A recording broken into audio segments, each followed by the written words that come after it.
Hello my dear friends, मेरा नाम है आकाश मलिक और आज के इस वीडियो में हम बात करने वाले हैं वर्क पावर एनर्जी की। वन शॉट सीरीज है ये हमारी। और पूरे एक चैप्टर एक वीडियो में पूरा एक चैप्टर कवर किया जाएगा वर्क पावर एनर्जी का। जितने भी कॉन्सेप्ट यूज हो सकते हैं इस चैप्टर में सारे के सारे मैं कवर करूंगा। और सबसे बड़ी चीज़ है, विद प्रॉब्लम्स यहाँ पर आपके कॉन्सेप्ट्स क्लियर होंगे। So let's get started.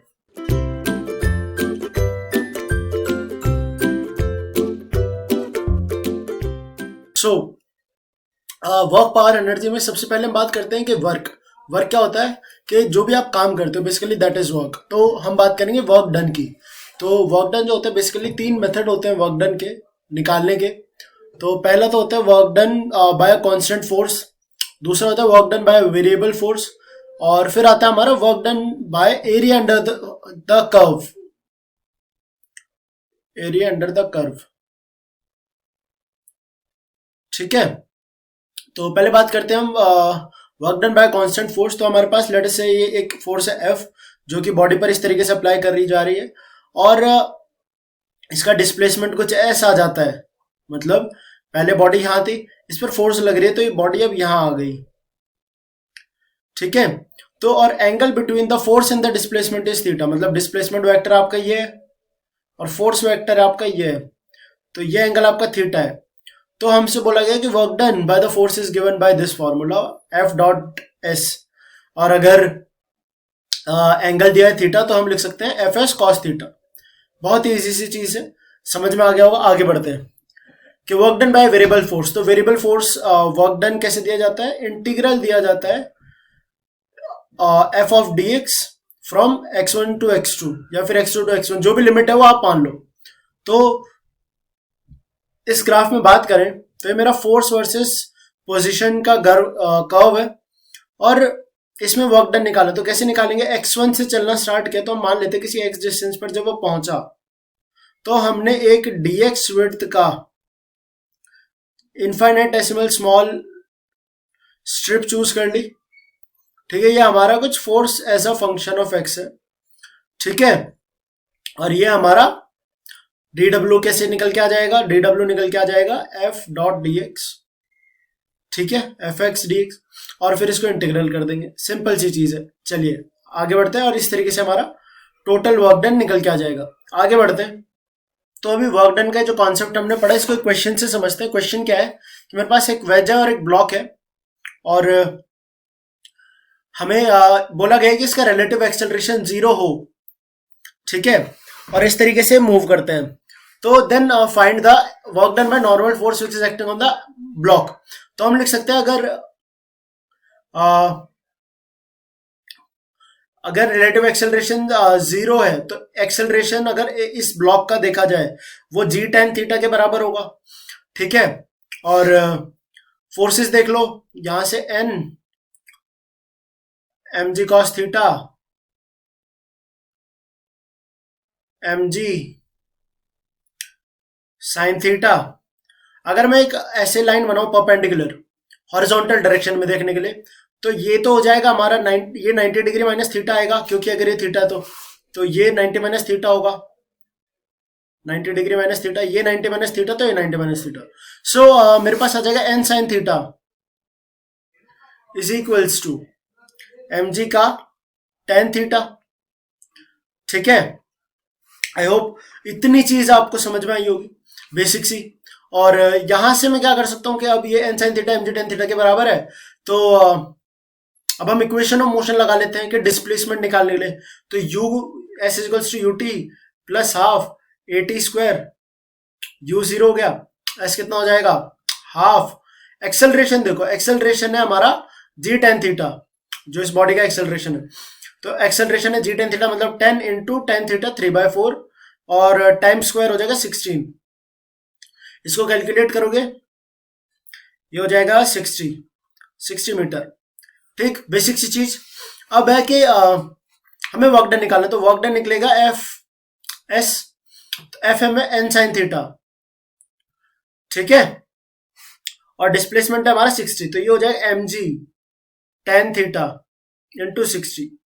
तो यहां से एम जी कितना हो जाएगा 20, 3/4, 60 तो ये हो गया 10, 30, 900 जूल। बेसिक सा क्वेश्चन था। आई होप ये आपको समझ में आया होगा।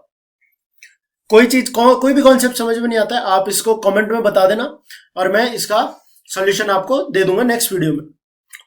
चलिए आगे बात करते हैं नेक्स्ट क्वेश्चन पर। और क्वेश्चन ये है कि हमें निकालना है work done by the tension which is produced by the horizontal force which is of 20 Newton. ये 20 न्यूटन की है। Till the angle changes from 37, initially 37 degree है, 37 टू 53 डिग्रीज। तो वर्क डन अगर निकालना है तो वर्क डन होता है हमारा एफ डॉट डी एस का इंटीग्रल। ठीक है, तो मैं यहां से बेसिकली अगर फोर्स तो कांस्टेंट है हमारी 20 न्यूटन की, फोर्स आ जाएगा बाहर और इंटीग्रल ऑफ डीएस, तो हमें इंटीग्रल ऑफ डीएस निकालना है। तो ये समझना कि और क्या दिया हुआ हमें, हाँ हमें एक चीज और दी हुई है कि ये जो हाइट है ये 10 मीटर है, तो इसका जो डिस्प्लेसमेंट होगा वो कितना आ जाएगा। बेसिक सिंपल सी चीज कि उसको लिख देंगे हम 10 कोसेक, फाइनल एंगल है इनिशियल है हमारा 37 माइनस कोसेक 53 डिग्रीज। ठीक है, और मल्टीप्लाइड विद द फोर्स 20, तो ये हो जाएगा हमारा 200। और कोसेक 53 का होता है 5/3 माइनस 5/4। ठीक है, तो ये हो जाएगा 5 बाहर आ गए तो ये हो जाएगा 1000 और ये हो जाएगा डिवाइड बाय 12, तो 1000/12 आपका आंसर है यहां पर। तो यहां पर आप लोगों को डाउट आ सकता है कि भाई डिस्प्लेसमेंट कैसे निकाला। तो देखना कि हमें डिस्प्लेसमेंट उस डायरेक्शन में लेना है जिस डायरेक्शन में फोर्स है। तो ये हमारा 10 मीटर हाइट है, तो अगर मैं इसको x मान लू तो x आ जाएगा मेरा 10 सेक थीटा कोसेक थीटा, और आपका डिस्प्लेसमेंट आ जाएगा x initial minus x final, और x इनिशियल है आपका ये और x फाइनल है ये। ठीक है, आई होप अब समझ में आया होगा आप लोगों को कि कैसे ये डिस्प्लेसमेंट लिख दिया। हो सकता है आपको थोड़ा मैंने जल्दी में डिस्प्लेसमेंट ना समझाया हो, आप समझ ना पाए हो। ठीक है, तो चलो आगे बढ़ते हैं। तो ये काफी अच्छा और इम्पोर्टेंट कॉन्सेप्ट है, और इसको समझना हमें कि भैया ये मेरे पास क्या है कि एक ब्लॉक है मास m का जिसे पुल किया जा रहा है किसी फोर्स से। हमें नहीं पता कैसे हो रहा है, बस हो रहा है, इसको पुल कर रहे हैं हम इस इरेगुलर सरफेस पर, और सरफेस का कोफिशिएंट ऑफ फ्रिक्शन म्यू है। तो हमसे बोला गया कि find the work done bye frictional force. तो देखो अब इसको कैसे निकालेंगे कि मान लो कि हल्का सा डीएस डिस्प्लेसमेंट यहां से हो रहा है, इसका डीएस डिस्प्लेसमेंट हो रहा है। तो ये एक छोटा सा ट्राइंगल जो है, इस छोटे से ट्राइंगल को यहां पर इसको मैग्नीफाई करते हैं, तो ये कुछ इस तरीके से ट्राइंगल बनेगा जिसमें ये हमारा डीएस डिस्प्लेसमेंट है और ये एंगल हमारा थीटा है और ये वाई हाइट है और ये एक्स लेंथ है। ठीक है, यहां पर बात करते हैं फ्रिक्शन की। तो फ्रिक्शन होता है म्यू एन, और यहां से आ जाएगा mu M G cos of theta. ठीक, बेसिक सी चीजें इतनी तो आनी चाहिए आपको। तो अगर मैं बात करूं डी डब्ल्यू वर्क डन, ये हो जाएगा एफ डी एस, बेसिक सी चीज। तो अब यहां पर वर्क हो रहा है, अब फोर्स तो लग रही है यहां पर और डिस्प्लेसमेंट हो रहा है यहां पर, यहां ऐसे और यहां एफ फ्रिक्शन, तो ये नेगेटिव साइन एक्स्ट्रा ऐड कर देते हैं हम। ठीक है, तो मैं यहां लिख देता हूं, ये हो जाएगा हमारा माइनस में mu M G cos of theta और डीएस। ठीक है, तो बात आती है कि भाई डीएस कैसे निकालना है। तो डीएस हमें उस डायरेक्शन में लेना है जिसमें फोर्स है। अब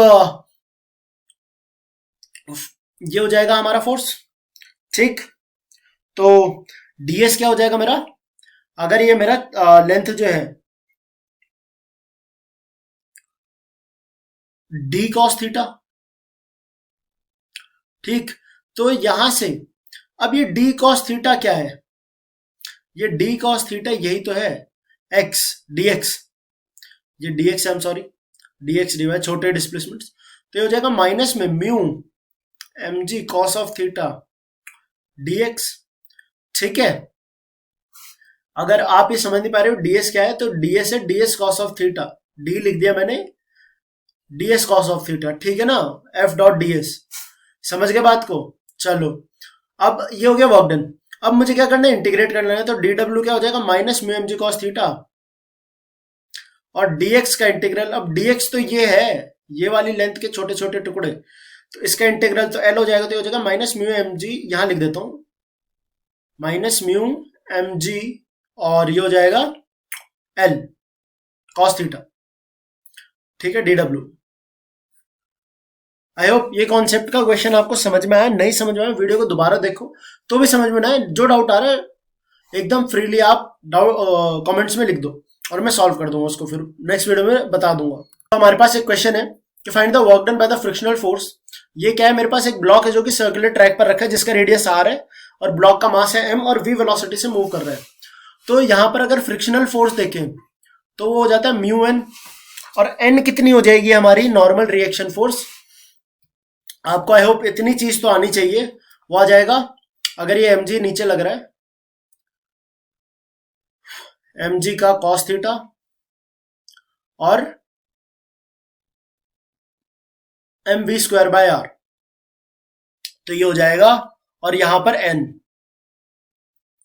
अब ये बेसिकली सेंट्रीफ्यूगल फोर्स ऐड क्यों हो जाएगी mg cos थीटा के कंपोनेंट में, सेम डायरेक्शन में, इसलिए तो ये आ जाएगा यहां पर mv square by r plus mg cos of theta, और ये हो गया हमारी फ्रिक्शनल फोर्स। ठीक है, फ्रिक्शनल फोर्स आगे, तो वर्क डन कैसे निकालोगे, नेगेटिव ऑफ फ्रिक्शनल ds।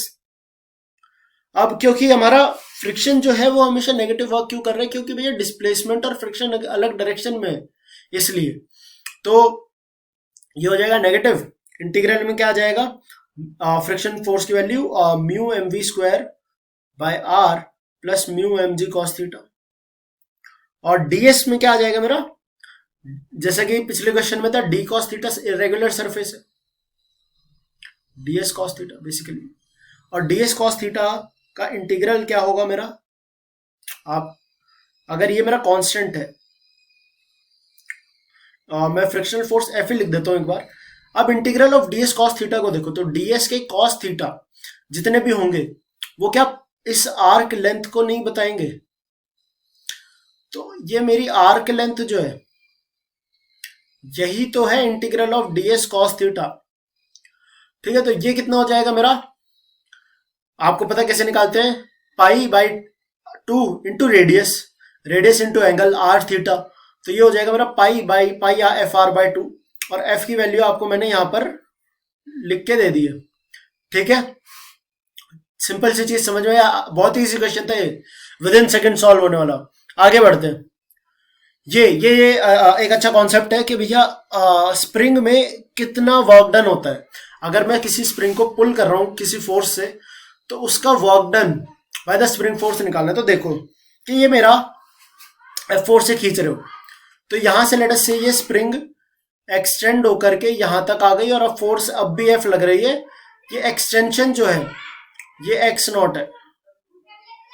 ठीक है, तो मैं यहां से, या x मान लो, x नॉट कुछ भी x मान लो, वेरिएबल है। ठीक है, तो dw क्या हो जाएगा, वो हो जाएगा f डॉट dx इंटीग्रल, और नेगेटिव डायरेक्शन में, क्योंकि f जो है यहां पर एक फोर्स लग रही है के स्क्वायर, तो फोर्स और डिस्प्लेसमेंट सेम डायरेक्शन में नहीं है, तो के एक्स होगा, सॉरी। ठीक है, तो अब फोर्स पता है हमें, स्प्रिंग फोर्स कितनी होती है के एक्स, और मल्टीप्लाई कर देंगे हम dx के साथ में, और इंटीग्रेट कर देंगे विद नेगेटिव साइन। इनिशियल कहां से होगा, बोला गया इनिशियल पॉइंट है xi और फाइनल है xf, तो इंटीग्रेट कर देंगे तो हो जाएगा मेरा half K x initial square minus x final square. ये इंपॉर्टेंट फॉर्मूला है। यहां पर कई बार क्या होता है कि बच्चे गलती क्या कर देते हैं कि माइनस लगाना भूल जाते हैं, तो यहां पर लिख देते हैं एक्स फाइनल का स्क्वायर माइनस एक्स इनिशियल का स्क्वायर, जिससे आंसर गलत हो जाता है। तो आई होप आपको ये मेथड समझ में आया होगा। Now let's proceed further. Okay, conservative forces. तो भाई कि कंजर्वेटिव फोर्सेस क्या होती है, कंजर्वेटिव फोर्सेस वो फोर्स होती है जिनका वर्क डन पाथ पर डिपेंड नहीं करता है। ठीक है, तो example central force, electrostatic force, gravitational forces. ठीक है, तो बात करें कि अगर मुझे निकालने के कैसे फाइंड करें कंजर्वेटिव फोर्स को, तो अगर लेट अस से कि मेरे पास ये एक कर्सर कहां है, ये मेरे पास एक फोर्स है, और बोला गया कि we are required to check if it is conservative और नॉट। तो उसके लिए हम क्या करेंगे, हम पहले जो आई कैप वाला फंक्शन रहेगा उसको y के रेस्पेक्ट में इंटीग्रेट कर देंगे, और जो जे कैप वाला फंक्शन रहेगा उसको x के रेस्पेक्ट में इंटीग्रेट कर देंगे, और फिर चेक करेंगे कि अगर दोनों सेम है तो हमारी फोर्स कंजर्वेटिव है, अदरवाइज नॉन कंजर्वेटिव फोर्स है। एग्जांपल से समझाता हूं आपको यहां पर कि मेरे पास फोर्स है F, और इसको दे दो कि 3x² आई कैप प्लस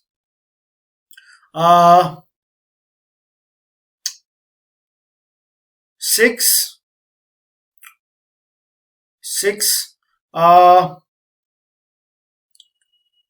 XY जे कैप। ये मेरे पास एक फोर्स है, मुझे चेक करना है कि क्या ये कंजर्वेटिव है और नॉट।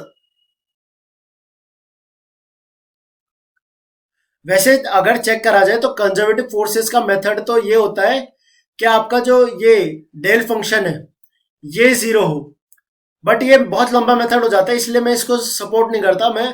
मैंने जो अपनी कॉलेज में मैथ्स पढ़ी उसमें पार्शियल डिफरेंशियल्स पढ़ने के बाद ये मेथड मुझे स्ट्राइक किया कि हम इससे भी कर सकते हैं।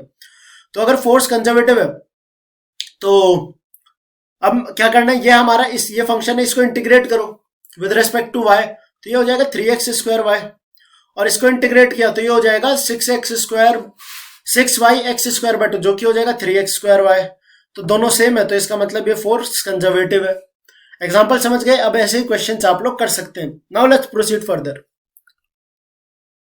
कि भाई अब अगला टॉपिक है कि भाई सेंट्रल फोर्सेस क्या होती है। तो सेंट्रल फोर्सेस वो फोर्सेस होती हैं या फिर वो ग्रुप ऑफ फोर्सेस हैं जो कि एक पर्टिकुलर बॉडी की टुवर्ड पॉइंट करते हैं। जैसे कि मैं अगर ये कहूँ कि मेरी एक बॉडी है और एक फोर्स है F1, F2, F3, तो ये सारी बॉडीज इसी पर्टिकुलर पॉइंट पर क्या कहते हैं एक्ट कर रही है। ओके, तो अगर मैं कहूँ कि इसका पोजीशन x0 है, x कंपोनेंट इसका पोजीशन का x0 है, तो मैं क्या कहता हूं कि जो फोर्सेस होती है इनका जनरल फॉर्मूला जो होता है वो होता है F = k x - x0। ठीक है ना, ये इस तरीके से कुछ डिपेंड करती है k x - x0 और डिवाइडेड बाय r⁴n। ठीक है ना, तो कुछ इस तरीके से ये हमारी डिपेंड करती है फोर्सेस। सेंट्रल फोर्सेस का जनरल फॉर्मूला अगर कुछ बोला जाए तो इस तरीके से आता है। कैसे आता है? बियॉन्ड योर थॉट्स, कोई जरूरत नहीं है सोचने की। आगे बात करते हैं कि एक इंपॉर्टेंट नोट कि अगर कोई सेंट्रल फोर्स एक्ट कर रही है किसी बॉडी पर तो उसका angular momentum about the object is conserved. बहुत इंपॉर्टेंट पॉइंट है, याद रखना आपको। दूसरा है कि force is conservative, then work done for the path between the 2 points will be equal। इस बात को सुनना ध्यान से कि force is conservative, then the work done for the path between 2 points will be equal, but if the path between the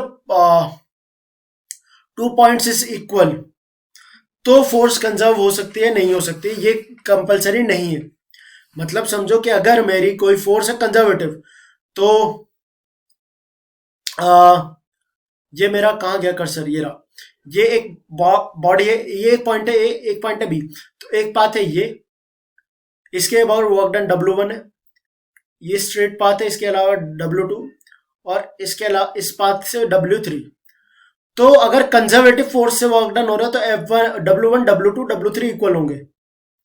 पर अगर conservative force नहीं है, पर अगर मेरी ये जो पाथ लेंथ P1 है और ये P3 है, अगर मेरी पाथ लेंथ P1 = P3 है तो जरूरी नहीं है कि मेरी फोर्स कंजर्वेटिव हो या ना हो। ये मेरा कहने का मतलब था। Now let's proceed further with our point of potential energy. तो the energy due to configuration of the system is called potential energy, basic definition. फिर बात करते हैं ग्रेविटेशनल पोटेंशियल एनर्जी।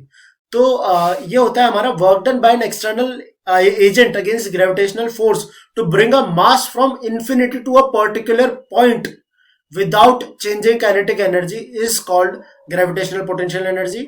और अगर बात करें उसका फॉर्मूला तो वो कुछ इस तरीके से होता है। फिर बात करते हैं change in gravitational potential energy, तो वो सेम है, फॉर्मूला आप लोगों को लगेगा कि ये सेम है, बट यहां पर चेंज हमेशा पोटेंशियल एनर्जी की भी बात करी जाती है तो वो चेंज होता है, पर हम यहाँ पर एक पॉइंट इन्फिनिटी पे कंसिडर कर लेते हैं तो वहां पर उस पॉइंट पर एनर्जी जीरो अज्यूम की जाती है। तो मतलब एनर्जी इतनी कम होती है तो उसको जीरो अज्यूम कर लेते हैं। बट यहाँ पर अगर चेंज की बात कर रहे हैं तो डेल्टा लगाना जरूरी है, और किसी लड़ से position P1 to position P2। अगर एक्सटर्नल फोर्स है तो नेगेटिव साइन नहीं आएगा, कंजर्वेटिव फोर्स है तो नेगेटिव आएगा। ये इंपॉर्टेंट आपका कॉन्सेप्ट है यहाँ पर। ठीक है, आगे बढ़ते हैं। With the change in gravitational potential energy near earth, तो वो होता है negative of the work done by the gravity, work done by gravity. ठीक है, फिर बात करते हैं change in potential energy of the spring की। तो the change in potential energy of the spring is equal to the work done by the external force to change the formation of the spring. In other words अगर मैं कहूं तो ये equal होता है हमारा negative of the work done by the spring force. तो mathematically ये कुछ ऐसा आ जाएगा, क्योंकि हमारा स्प्रिंग फोर्स के कारण work done initial minus final था तो ये फाइनल माइनस इनिशियल हो जाएगा। ये इंपॉर्टेंट चीज है, कई बार बच्चे इस चीज को अपने दिमाग में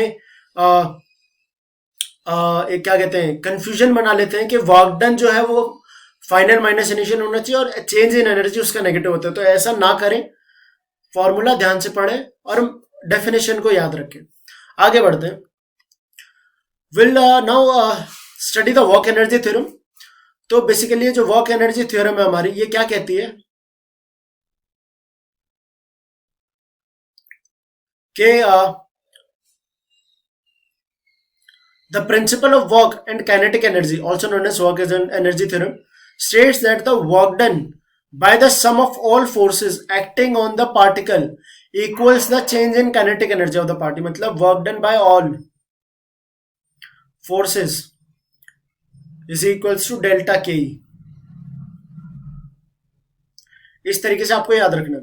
the definition can be extended to rigid bodies. Rigid body में क्योंकि हम बात करते हैं work done by of the torque and the rotational kinetic energy, जब मैं रोटेशनल पढ़ाऊंगा तो उसमें ये भी चीजें आएंगी, बिल्कुल भी टेंशन लेने की जरूरत नहीं है। फिर मेरा एक क्वेश्चन है कि एक ब्लॉक है मास जिसका 2 kg है, उसको रिलीज किया मैंने 10 मीटर की हाइट से, पूरा एक सर्कुलर सर्फेस है और फिर ये स्ट्रेट हो रहा है। तो मेरा क्वेश्चन है कि जब ये हॉरिजॉन्टल ग्राउंड पे आता है तो ये एक स्प्रिंग को स्ट्राइक कर रहा है, तो मुझे मैक्सिमम कंप्रेशन निकालना है स्प्रिंग में। तो कैसे निकालोगे भाई? मान लो कि आपका मैक्सिमम कंप्रेशन जो है वो x फाइनल है, तो मतलब यहां पर ये ब्लॉक आएगा, फिर ये इसको पुश करेगा। ठीक है ना? तो जब ये ब्लॉक इस पॉइंट पर आया तो यहां पर इसकी कुछ वेलोसिटी आ गई होगी। तो अगर आप लोगों को पता है तो हम वेलोसिटी को √2gh लिख सकते हैं। अब जिनको नहीं पता फॉर्मूला, अब उनके लिए तो मैं क्या ही कह सकता हूँ, क्या ये फॉर्मूला भी नहीं आता आपको? तो एक काम करते समझा देता हूँ। ये पॉइंट ए है, ये पॉइंट बी है, ये पॉइंट सी है। तो वर्क एनर्जी थ्योरम, और हम लगा लेते हैं work energy theorem from point A to B. तो इनिशियली यहां पर जब है तो पोटेंशियल एनर्जी इसकी कुछ mgh, ठीक है, और इनिशियली रेस्ट पर है तो 0 काइनेटिक एनर्जी। फिर जब बी पॉइंट पर आया तो यहां पर आने पर इसकी वेलोसिटी होगी ½ mv², और ये ग्राउंड पर आ गया तो हमने इस पॉइंट को मान लिया 0 ग्राउंड पोटेंशियल एनर्जी। ठीक है, तो यहां से हमारा आ जाएगा v is equals to √2gh। ठीक है, फॉर्मूले में वैल्यू पुट करो और आंसर निकालो। ठीक है, फिर अब बात करते हैं जब ये यहां से यहां आ गया तो फ्रिक्शनलेस है, तो कोई और एनर्जी तो लॉस हुई नहीं, तो यहां पर हम डायरेक्टली एक और from B to C work energy conservation लगा सकते हैं। ये एक वर्क एनर्जी थ्योरम है जिसमें दोनों चीजें सेम ही है। इसका मॉडिफाइड वर्जन ये है कि इनिशियल एनर्जी कंजर्वेशन जो है work energy conservation, energy conservation है, सॉरी, ये वर्क एनर्जी थ्योरम नहीं। एनर्जी कंजर्वेशन क्या कहता है कि initial potential energy plus initial kinetic energy is equals to final potential energy plus final kinetic energy. यह आपको इंपॉर्टेंट चीज एनर्जी कंजर्वेशन याद रखना है, ठीक है। तो अब यहां पर आ जाएगा B2C में बात करें तो initially half M V square है इसकी वेलोसिटी, मतलब वेलोसिटी v है तो kinetic energy half M V square है। और फिर जो है ब्लॉक कंप्रेस कर रहा है तो maximum deformation potential energy in spring will be half K X final square minus X initial square. तो एक्स इनिशियल को तो जीरो मान लेने क्योंकि कोई भी कंप्रेशन नहीं था, और यहां से आपका एक्स फाइनल आ जाएगा 2 mgh/k का रूट, ठीक है। वैल्यूज पुट कर लेना, आंसर निकाल लेना। चलो आगे बढ़ते हैं। हाँ तो भैया ये एक इंपॉर्टेंट कॉन्सेप्ट है जो मैं यहां पर बताने वाला हूं आपको, कि ये एक स्प्रिंग है जो कि हैंग कर रही है एक फिक्स सपोर्ट से, और ब्लॉक का मास है m जो कि है 1.5 kg, और स्प्रिंग कांस्टेंट है 50 न्यूटन पर मीटर। तो मेरा क्वेश्चन है कि आपको निकालना है maximum velocity and maximum displacement. तो सबसे पहला कॉन्सेप्ट, अगर आप लोगों ने बेसिक स्प्रिंग की फंक्शन पढ़ा है तो स्प्रिंग जो है ये SHM करता है, ठीक है। कब करेगा? जब इसका फोर्स माइनस एक्स के प्रोपोर्शनल है, जो कि हमें पता है कि फोर्स यहां लग रहा है और डिस्प्लेसमेंट माइनस एक्स है। स्प्रिंग फोर्स ऊपर लग रहा है और डिस्प्लेसमेंट एक्स है, तो ये FSP। तो ये SHM तो कर रहा है, ठीक है। तो अगर आपको SHM की बेसिक चीज पता है कि अगर ये मेरी एक्सट्रीम पोजीशन है प्लस एक्सट्रीम पोजीशन, ये मेरी माइनस एक्सट्रीम पोजीशन और ये मेरी मीन पोजीशन, तो जब पार्टिकल मीन पोजीशन से पास करता है तो उसकी वेलोसिटी मैक्सिमम होती है, ठीक है। और जब वो क्या कहते हैं एक्सट्रीम पोजीशन पर होता है तो उसकी वेलोसिटी तो जीरो हो जाती है और एक्सेलरेशन मैक्सिमम हो जाता है। तो एक्सेलरेशन की बात अभी नहीं कर रहे, अभी वेलोसिटी की बात कर रहे हैं। तो देखो अगर ये L लेंथ है, अभी बिल्कुल भी स्प्रिंग आपकी कंप्रेस्ड नहीं है, तो लेट से स्प्रिंग क्या कहते हैं कंप्रेस नहीं है, इलोंगेटेड नहीं है, तो अब ये स्प्रिंग हमारी होगी इलोंगेट। जब वेट हमने रिलीज किया, हाथ हटाया, तो ब्लॉक आ गया यहां, ये हो गई इसकी मेन पोजीशन। और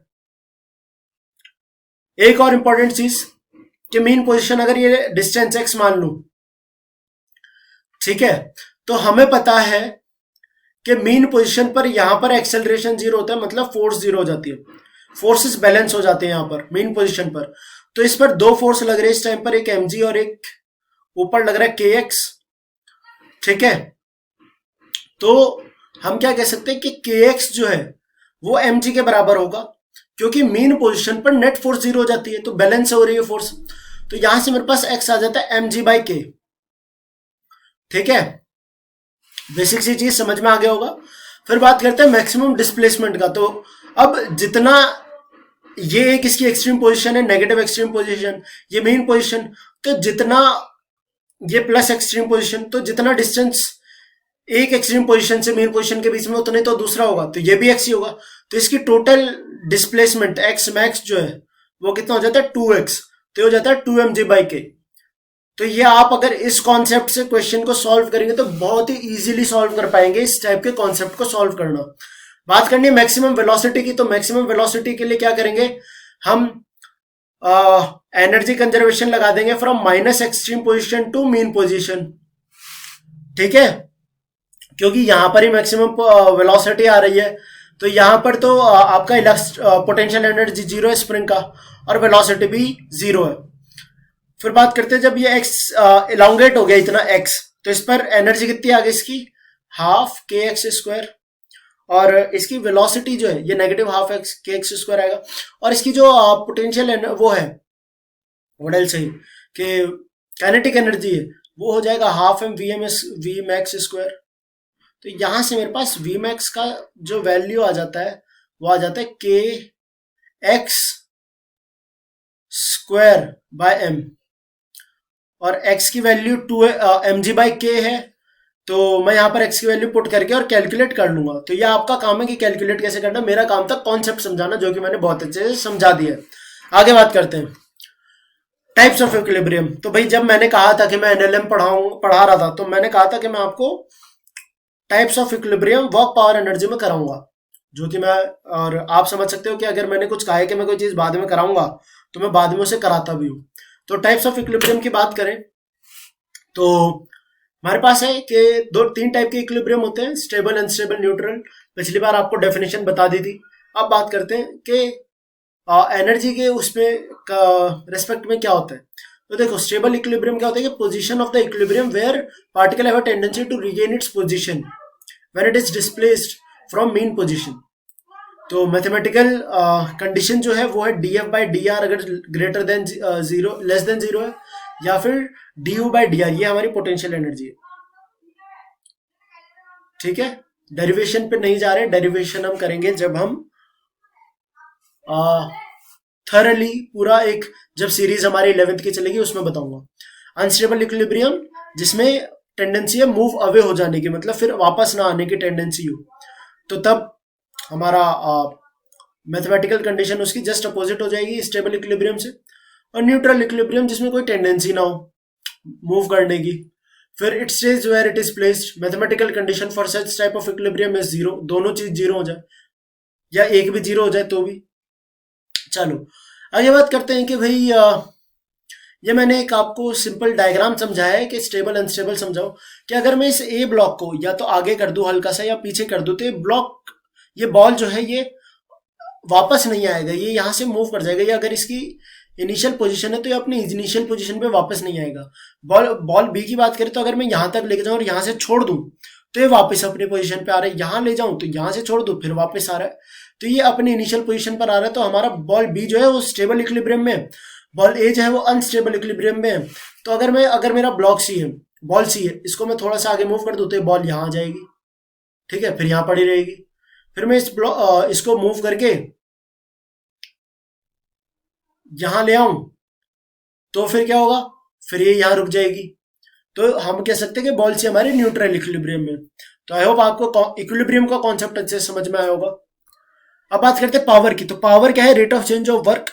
मैथमेटिकल फॉर्मूला है हमारे D W by D T, या फिर एफ डॉट वी क्योंकि स्केलर क्वांटिटी है, और या फिर M V square by multiply D V by D R. अब ये कैसे आया, बात को समझो कि हमारा पावर है, डी डब्ल्यू है, तो वर्क डन से एनर्जी निकाली और एनर्जी से हमने टाइम को ये जो डी टी है इसको रिप्लेस करने के लिए डीवी बाई डी आर लिया है, जैसा हमने एक्सेलरेशन के टाइम पे किया था लास्ट वीडियो में। तो आई होप इतनी चीजें आपको समझ में आ गई होगी। तो यहाँ पर हमारी वर्क एनर्जी की बात खत्म होती है। मैंने बहुत क्विकली पूरा का पूरा चैप्टर आपको क्लियर करवा दिया है विद क्वेश्चंस। और यहाँ पर हम 3 चैप्टर 11th क्लास के कवर कर चुके हैं विद इन 3 आवर्स। आप समझ रहे हो कितनी बड़ी बात है, बहुत मेजर सेक्शन है मैकेनिक्स के जो कि मैं आपको पढ़ा रहा हूँ। चलिए आई होप आपको यहाँ तक की चीजें समझ में आई होंगी। So till then tata, see you, bye bye, thank you.